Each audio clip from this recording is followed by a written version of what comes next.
Hey everyone, this is Keith Geiling, And Dean Dittenber. and you're here with the Playing Through podcast, sponsored by Move Faster Golf. If you're wondering what Move Faster Golf is or how to become an official MFer, listen to our Playing Through podcast to find out.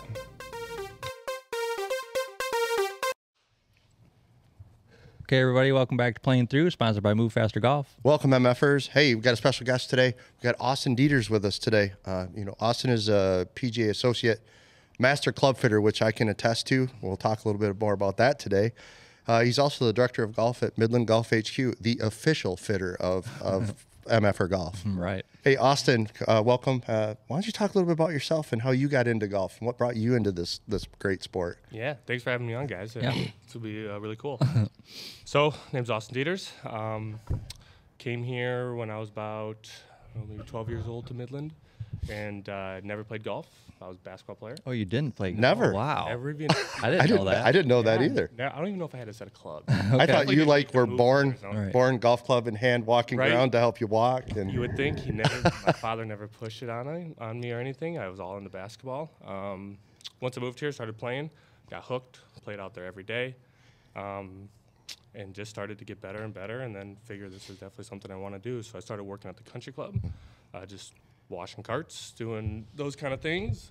I eventually moved into the golf shop there, started getting a little bit more involved there. And once I got to be in my last year of college, we started up this place right here. So now we kind of do a little bit of everything, and definitely my passion, what I want to do. Well, that's obvious. We're here to talk to Austin today about some club instructor, some fitting stuff and some actual equipment, Yep. miss and whatever else. First question I have for you, Austin, is what do you think is the biggest issue with maybe it's just beginning golf or like higher handicappers or whatever when it comes to equipment? When it comes to equipment, definitely just buying something off the rack or, getting a hand-me-down, which is, you're trying To start, sure. to start, Yep. right? You just need something because it is an investment when you're starting off, but at least come in and just talk to someone and make sure, okay, are these the right length for me? Yep.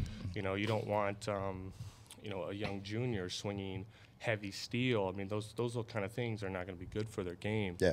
So you don't have to go in and get custom fitted and spend $2,000 right away, but at least Right. at least talk to someone Yeah. Sure. that knows what they're doing, that can say, okay, why don't we at least cut this down for you or whatever it is. Yeah. Give some direction. Well, Yeah, and as a beginner, your initial set of clubs, like you said, it doesn't have to get fitted, but it still could help. How much fun you have with the game. Because if you got, like you said, you got some young kid out there swinging heavy steel clubs, Right. he ain't gonna have a lot of fun. If you pick up some cheap set from whatever 20 years ago, you get a good deal on, but those things are going to be blades. That's not going to be enjoyable for you as a golfer, as a beginner. So at least just get a general idea of what would be a good set for a beginner. Sure. Rather than just going in and buying something off the rack at a good price. Yeah. Yeah. Makes sense. Yeah. We talked a little bit about fitting, and I was lucky enough to have a fitting with Austin here a few weeks ago. Yep. Great experience, guys. Highly recommend. But one thing, we want to talk about a little bit is, fitting. Is there like a time frame or a skill level you feel that where a fitting is appropriate, like an experience level or a skill level? Sure. What do you think about that? I would say get this question a ton, especially from students that you're starting to work with and whatnot. And what I always tell them, and you got to do it case by case, but what I always tell them is, if you always are in the mindset that I'm going to get a fitting when I'm better or when my swing's honed in. When my swing's honed in, Yeah. you'll never be in that position. We're all golfers here, and anyone who plays golf knows you're never complacent with your game, Nope. and you never feel that you're good enough. Yeah. That I'm the best I can be. I'm going to go get a fitting. You're going to lock it in now. Yes. So when you come to us, we're gonna feel you out as far as what are your goals and ambitions. If Sure. I get a 16-year-old junior who's passionate about the game, I'm not gonna fit them to that very moment. Yeah. We're gonna fit to where they want to be. Yep. If you get someone that's gonna be in there just a little bit, or let's say they're only gonna be playing 10 times a summer, we're gonna fit them to where they're at and try and improve the game that they have right there. Sure. So we always say, again, you consult a little bit, but I always like to say, if you're interested at all about clubs, get fitted, and then we can go from there. Yeah, totally makes sense. Yeah. And there is a a buffer period there. If you're a brand new beginner, don't go spend $2,000 and get Yeah, right. Sure. you That's what we get said. racked up Yeah. unless you're really ready to go. But Some Hey, man. some people are. They roll in with their their Yeah. top of the line name brand, you head to toe. Can't break 140, but they're there. sure, but at least in Yeah. that point they can grow with the club Right. and whatnot. Hey, man, I'm 52 years old and had my first fitting. That was the first fitting I've ever had. Oh, was it? really? Yes. Oh, that is I have. cool. My last set of clubs was a Burner 2.0 TaylorMades that I bought off of a rack at Academy Sports If in you Texas. can get this guy to break 100 with your fitting, Yeah. this is going to be like godsend. We're gonna be Yeah, exactly. exactly. Right. Holy mackerel! I'm coming in. if Hey, that's man, the I case. mean, it is. In all honesty, I thought it was a waste of money to me. Yeah. For a long time, and then obviously after I had the experience, I'm like, gosh, I should have did that a long Right. time ago. But it was funny. So when we were here that day when Dino was doing, you were going through Dino's clubs and everything, Mm-hmm. just a little bit of lie adjustments and everything, which he could immediately feel and see in the ball flight. It was Correct. really cool. It was And he amazing. opened his eyes. It was amazing to Yeah. me that just that little tweak, Right. could make that much difference and it was the consistency difference. I was, and you're like, here, let's make this, we'll move this to 1. And I'm Yes. like, what the hell is that really going to, Right. And it's like, holy crap. And That's a and huge from change. You're like, you're probably like, oh, it's not going to help me, let's say, But and especially if you're going to spend the money, I mean, if you're going to go buy a set off the rack and spend, let's say $1,200, we don't charge extra for that fitting if you buy it through us. Yeah. You're paying the same price. Yeah. I mean, what's the Agreed. hurt? And you make the tweaks and adjustments that Yeah. will help your game Yeah. and make it more enjoyable. Exactly. Well, so piggybacking off that, Austin, what do you think is like the 2 or 3 maybe biggest factors when it comes to like fitting, being properly fitted? When it comes to when you're doing the fitting, what are the factors that you're kind of really honing in on? Sure. I would say length is a big one. Length of the club? Length of the club Okay, is a yep, huge one. yep, I mean, gotcha. that can dictate so many different things in Okay. your swing, where you strike Sure, it, yeah. where you bottom out. So that right there, we've got the loft. The loft is extremely important. You get an Okay. individual who's a low launching person and they don't have any adjustments. We don't adjust that loft. They're not going to be able to hit the golf shots required. And the last one's head type. Head type is so important when it comes to the equipment that you're playing. Yeah. Whether you want a high launching one, a low launching one, or a one that's a fade bias, draw bias. These are all things that the heads can do that make a huge deal. Yeah. Whether you realize it or not. And we often won't even tell the consumer what kind of head type we're putting them in. We know Yeah, that exactly. that's what's best for them. You don't want Yeah. them getting a kind of a pre-biased. Correct. Yeah, right. I tell them, I don't even tell them information a lot of times unless they truly want to know, Yeah, because sure. we're just trying to let them, their feel and their guide go, Yeah, right. dictate where we're Yeah. going. And I would assume probably most people have no idea what they need when they walk in the door, and you're able to help get that for them. Correct, yeah. Yeah. I mean, we've got all these heads that we've got and Yeah. everything, and when someone walks in, there might only be 6 that are really applicable, and, Sure. and those are the ones we put in their hand. And usually, probably, how many swings does it take you, or how many golf shots does it take you? You can narrow it down 1,000 to about 5. Yes, Right. it's not long. I mean, Yeah. probably while they're warming up, Yeah. I'm already grabbing the clubs that Exactly, yeah, I think would kinda do well see. for them. Yeah. Yeah. He just took the only club he gave me away, put it away, and said, "Leave. Stick with your old one." Yeah. Go to Dunham's and buy off the Yeah, rack. Dunham's has Right, great right. $200 sets for you. Just go grab Go one. unbox one of those. That's right. Oh gosh. Yeah, I think length, loft, and head type are the big things we're looking at. When we're doing these fittings, the most important metrics we're looking at are launch and spin. We're trying to make sure that you're able to get the ball up in the air and it's able to stay in the air with the spin Sure. that you're Sure. creating. And those are all really, really dictated by loft and head type mainly. Makes Yeah. sense. Yeah. Oh, 100%. What do you think is the biggest myth or mistake when it comes to a golfer and their equipment? Ooh, biggest myth. I would say one of the big things that we hear a lot is the shaft is the engine of the club. And just through all the training that we've had and through just hearing out the industry, the shaft's probably the least important thing in my Crazy. opinion. We were just talking about this before we got on. I was Yeah. like, wow, I've been in this mindset of shaft. Sure. Really. Now, unless you're on opposite sides of, let's say, the spectrum here, you're a tour level swinger and Sure. you're swinging a Yeah. super flexy shaft, that can make a difference. But if you're grabbing a stiff flex and you should be an extra stiff, it's not going to make that big of a difference for you. Shaft is mainly for the feel rather than, let's say, the performance. Yep. So if you're trying to stop a slice, a shaft's not going to do that for you. Sure. If you're hitting into the woods and you think, my shaft's too whippy, I'm hitting it in the woods because of that, it's not going to do it for you. Yeah. A head type you can correct 30 yards of slice That's crazy. with a head. Just now we're gonna have some listeners be like, "What?" They're gonna be ding, Yeah, ding, ding, like, right? just like Dino clicks on the Yeah. the thumbnails and say, Well, cure your slice in 3 swings or you, less." You see these things right on. I said Facebook. You got Butch Harmon saying, "I can cure your slice in 3 swings or Oh, less," that's crazy. and you're going, "Oh my gosh!" It doesn't matter if you have a slice or not. You're probably still hitting that button to look at it, for right? sure, right. And everybody, I caught myself looking at it. I was like, I gotta hear this. you can't help yourself. Right. I mean, it doesn't matter what your skill level is. Yes. They can show you how to fix a slice in 3 swings. You're like, no hell, way. yeah, bring that on. So you heard it here, kids. 30-yard correction with a head at Midland Golf HQ. That's right. Go come see Austin. I'll plug Ping SFP in market. It's almost 30 yards of slice. That's awesome. It's amazing. So as far as what it like is. that, when it comes to kidding around about slice and whatever, Yeah. what's your opinion on like the biggest technology advances in say the last 10 or 15 years, even since you started playing, since you started fitting, since Sure. everything? What do you think has just been that launch? Two big things I would Okay. say just in the progression of golf clubs and golf equipment, golf ball. I mean, Oh yeah, Wow. Yeah. That is probably the most important thing. You play a single core, large cover ball, like let's Yep. say your range ball, your typical Yeah, range yeah, ball, right. or your very cheap noodles, and you Yep. go to a pro. I mean, you can get 20 to 15 extra yards on, Yeah, on your, yeah, and that's I think just that- changing ball. Yep. Now that doesn't mean you have to go play Pro V1, but there's good urethane cover balls Yep. that can perform at a high level, and that makes a massive difference. The hybrid, Oh heck yeah, right. I think that is a huge advancement for golfers, not having to do a 2, a 3 iron, a 1 Yeah, iron. 100%. I mean, if anyone's put a 1 iron or a 2 iron down, those things are not, They're hard to hit, giving hard to you get in the air. confidence. Yes. So going to a hybrid then I think has made the game so much more enjoyable. And then you hear this a lot too, that everyone's saying, oh, they just de-loft the crap out of these Yeah. clubs and that's why they go far. But if you look at the technology, it's advanced so much that they understand where to put weight and all this stuff. Yep. So they put it right on the bottom of the club basically. If they didn't do that de-lofting, that ball would go to the moon.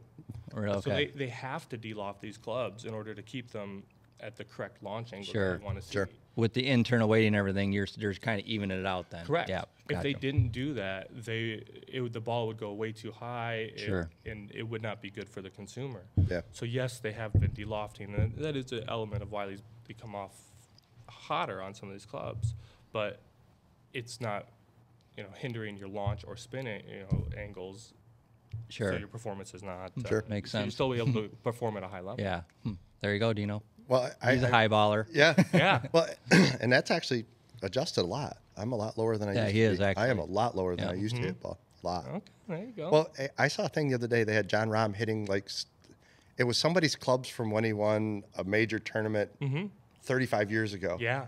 He hits that thing, and and he plays this fade, right? Yeah. John Rahm plays a fade. Yeah. He hits that thing, and that sucker ends up out in the middle of nowhere to the right. Yes. It's amazing to see that. Yeah. This is pro level golfer, and his swing ain't no different. You know, Yep. when he goes up and swings that old club, but it still shows you the technology helps a lot. It really is. I think the technology on those golf clubs has made it so much more enjoyable. for Okay, golfers. Austin, quick pivot in questioning then, Yeah. because Dino and I we talked about this in a few episodes back. What is your opinion on the golf ball rollback? Oh man, why are we making the game harder? Really? Okay, yeah. All right. I think again we talk about that technology advancement. Sure, right. And all these great things that we're doing to make it more enjoyable for the consumer. Exactly. Yeah. And we're letting a very small minority of people dictate what the game So is going to be like for the majority. Do you agree with the bifurcation of it? Maybe like say us amateurs can keep our ball, but the pros can play that on the PGA Tour No, or whatever. I don't Right, like you don't that. agree? Okay, I got Play it as it is, right? Yeah, exactly. I mean, why do you, let's say you're a basketball player, you're a young kid, and you've got the hoop's 10 feet. You want to be Steph Curry out there hitting that Right, big right. three-pointer. There would be less of a gratification in my mind if that hoop was at, let's say, 8 feet. Sure. Yeah, You know, makes sense. So Good point. It brings you closer to their level as far as being able to Yeah. visualize and see that. Yeah. And I think that's good for the game. Oh, 100%. So the farther you spread those guys apart, I don't think it's good. Yeah. Yeah. I don't want to lose any distance. I don't care what it is. Right. Give me my distance. And It's hard enough game as it is. I would love to hear what the actual metrics are on it as far as like what Yeah. would the average consider, how much distance loss will they have. We covered it. we saw it talked was about like It's they said it was going to not- be like 10 to 15 yards in the pros. They didn't think it was going to do much. 0 to 5 yards for like more the amateurs than like the mid levels. So like I guess they would consider it like college level players, even though Right. they're hitting Probably the ball, less- even though probably they're hitting the less ball than a that. mile. Yeah. Right. They were saying somewhere maybe like eight. What was it? Oh, or for females, I'm 7 sorry, it to was 10. like I don't 7 to even 10 know. or something I was don't the even know. number. It's not But huge, it but it's wasn't huge, definitely- but again, it was enough. And then they had said once you get back to like a 5 iron as far as hitting, they didn't think it would make any difference really at all for distance anymore. Interesting. Yeah. So I mean, again, I don't know if it's a huge thing, but like you said, Right. I mean, I just think the metrics that you're using to dictate these Oh, 100%, these yeah. assumptions are very outlandish, and we've all played golf courses that are extremely difficult that don't require distance to make them difficult. Oh, no. Yeah, exactly. Obstacles in certain Yeah, ways. exactly. Let's stop making the bunkers perfect. Make them a penalty. Yeah. Make the rough. We a little talked about that longer. too. Furrowed right, all that stuff. You can do a lot of my analogy on this shit. Get rid of all the trees, all the sand, and all the water off golf courses. Right? I want them wide open and just straight. Actually, I want everything to play a little bit to the right. We're gonna make the first golf course that has no rough, and no trees, and right. it's just one big, huge It's fairway. a massive farm field that we just took and we Yes. made these beautiful fairways, beautiful greens. and a temporary green for Dino to the right when he hits that 217-yard power fade. Not with these new clubs.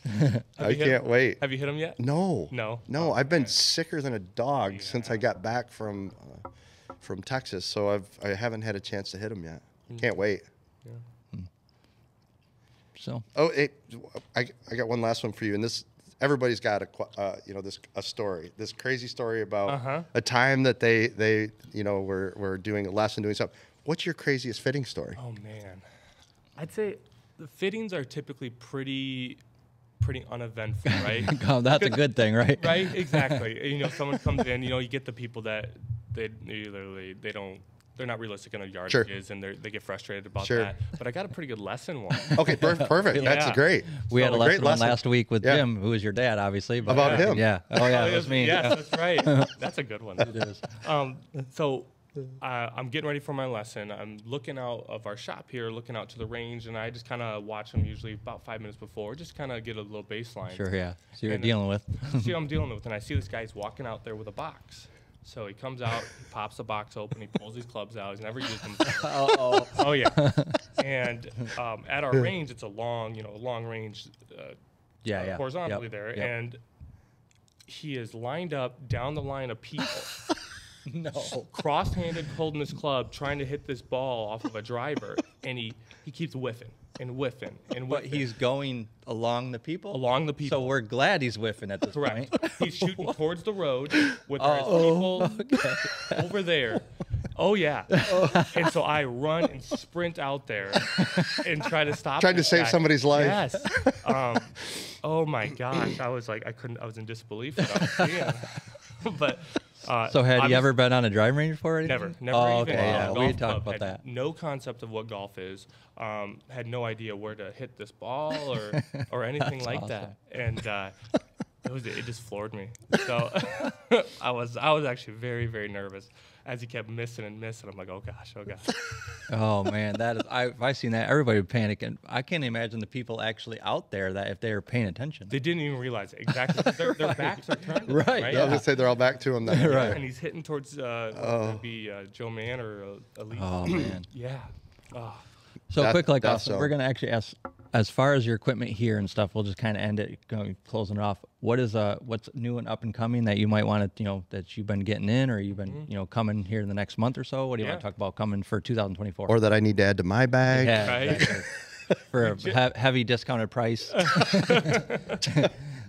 So we just got the QI10s in. That Oh, was TaylorMade? Yep. TaylorMade. Oh, We awesome. got- They we got look the nice. full line of those, the irons, hybrids, woods, drivers.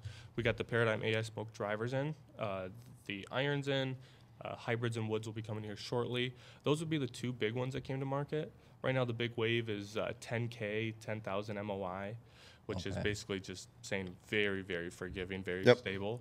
So Ping also came out with a G430 10K. I would say that's going to start to be the big wave of things. is Okay. these 10K MOI. Got that. So- MOA, for people who don't know, moment of inertia Correct. is the twisting of the Yep, face and everything. Exactly. So if people don't know, and if you ever slow down a club when it strikes, if you catch it a little off center, it actually twists the face quite a bit. It's the gear effect. Yeah. Right. And they're trying to stop that, or minimize that. And I think everyone's probably seen that video of the Stealth compared to the Yep. other QI10. Have you seen I that? haven't seen You that. should look it up. So Okay. It's pretty cool. Yeah, Okay. Scotty's hitting a driver. And Scheffler? Scheffler. Okay. He purposely hits it off the toe, and he hits it with the Stealth, and the thing flings open. And he hits it with the QI10, and it just buffers a little. But Okay, really? Yeah, so interesting. We'll see what that does for performance. We haven't had too much testing as far as with the students and fittings Gotcha. with that stuff, but I'm excited to get people in. But I those would could, be the big I could. ones. I- You know, there's I got a still golf hope trip. for you out I got a there. golf trip in a few weeks. I could test one of those Right? for you. There is hope for He Dean said, I'll out hit it there. all over. I'll figure out how 10K MOI, different lie. I mean, this guy's gonna break 100 this year. Oh, I can't wait. I can't wait.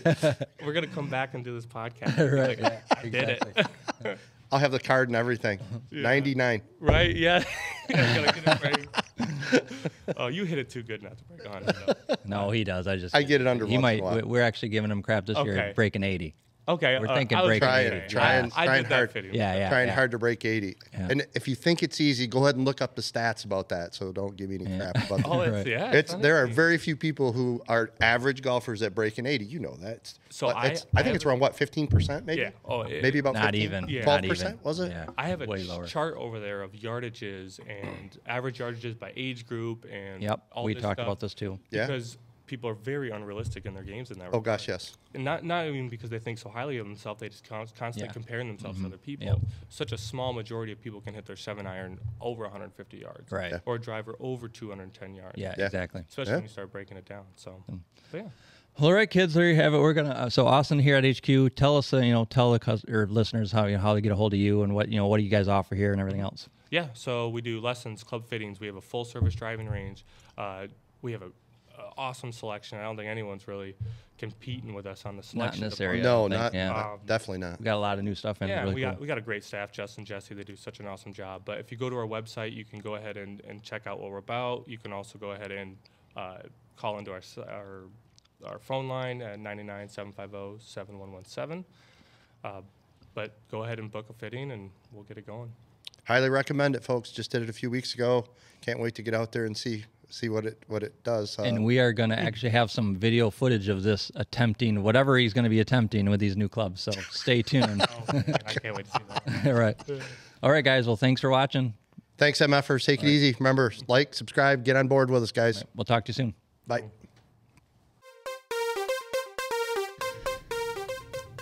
Thanks, everyone, for sticking around and hearing what we had to blab about here at Playing Through. And remember, if you want to become an official MFer, please like and subscribe.